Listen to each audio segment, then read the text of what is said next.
मध्य प्रदेश की रहने वाली अंजू, जो काफ़ी ज़्यादा स्ट्रगल करने के बाद उनका सिलेक्शन हो जाता है आईएएस में और वो बन जाती हैं डिस्ट्रिक्ट कलेक्टर यानी कि डिस्ट्रिक्ट मजिस्ट्रेट डीएम साहिबा बन जाती हैं।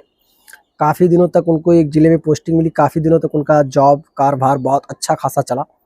अपनी ईमानदारी की वजह से काफ़ी ज़्यादा जानी जाने लगी। लोगों में काफ़ी ज़्यादा प्रशंसा, काफ़ी ज़्यादा इनके बारे में बातें उनकी पीठ पीछे भी होता था कि इतनी अच्छी मैम है, ऐसे अगर डीएम कलेक्टर हो तो सच में समाज का नक्शा बदल जाएगा। अगर समाज में कोई भी लड़की इतना पढ़ लिख कर अगर आती है तो उस लड़की को अगर इस तरीके का पोस्ट मिलता है तो उस लड़की को इसी तरीके का व्यवहार समाज में करना चाहिए और इसी तरीके से सख्ती बरतनी चाहिए। कहीं न कहीं ये सारी बातें डीएम साहिबा के कान तक इधर-उधर से तो पहुँच ही रहे थे। उनको और अंदर से काम करने का जुनून मिल रहा था, उल्लास मिल रहा था। वो और डट के काम करना चाहती थी। तकरीबन फिर साल 2 साल इसी तरीके से निकल गए, फिर उनकी पोस्टिंग दूसरे डिस्ट्रिक्ट में होती है, वहाँ पे वो पहुँचती है। तो उस डिस्ट्रिक्ट में वहाँ के विधायक सांसद थे, उन लोगों की वजह से उस डिस्ट्रिक्ट का काम बहुत बेकार चल रहा था। ना तो वहाँ के रोड अच्छे थे, ना तो वहाँ की न्यायपालिका जो होती थी, ये कानून व्यवस्था, पुलिस चौकी, थाने, कोतवाली जो भी होती थी, वो भी बहुत बेकार चल रही थी और गाँव में भी भ्रष्टता का बहुत ज़्यादा ज़ोरों-शोरों से चल रहा था। कोई किसी को भी मार-पीट दे, कुछ भी कर दे, अपने जो दबंग है उसी का सुना जा रहा था।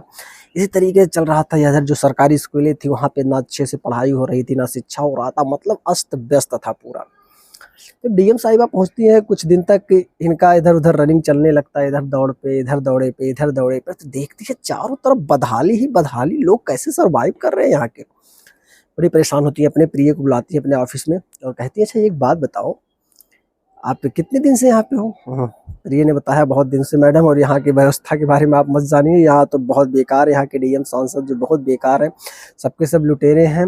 जो यहाँ के आस-पास पड़ोस के दबंग लोग रहते हैं, इस ज़िले में और भी लोग हैं, नेतागिरी करते हैं, इन लोगों की वजह से पूरा सिस्टम बेकार हो चुका है, कुछ समझ में नहीं आ रहा है।" तो मैडम ने कहा, "ठीक है, कोई बात नहीं, अगर सिस्टम बेकार हो चुका है, तो सिस्टम को मैं सुधारूँगी। लेकिन सबसे पहले सिस्टम को सुधारने के पहले मुझे शुरुआत वहाँ से करनी होगी शिक्षा व्यवस्था से। जो एक न्यू है, जो भविष्य है, जो देश के लिए कुछ कर सकते हैं, ऐसे युवा के लिए मैं कुछ पहले सोचूँगी।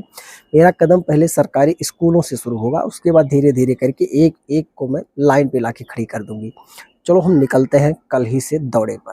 और ये कहते हुए डीएम साहिबा दूसरे दिन प्लानिंग करती हैं और एक नॉर्मल ड्रेस में, मतलब बहुत भिखारी भी नहीं कह सकते, बहुत बेकार भी नहीं कह सकते, बहुत अच्छा भी नहीं कह सकते।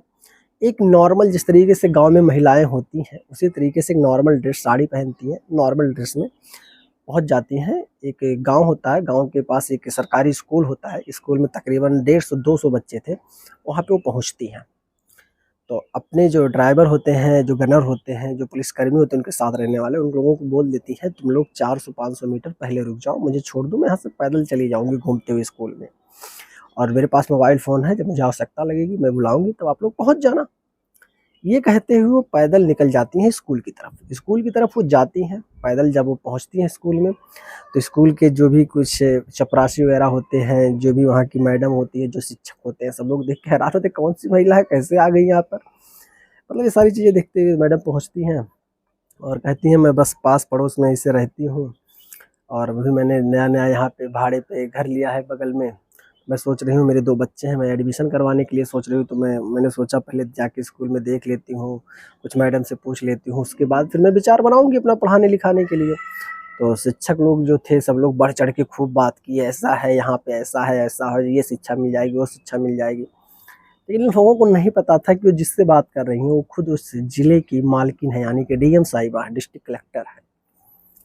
डीएम साहिबा ने कहा, "ठीक है, मैं कमरे में जाऊँ, तो थोड़ा कमरे-वमरे में देख लूँ।" एक बच्चे को उठाती हैं, "उठ जाओ बेटा, ये कौन-सा क्लास है?"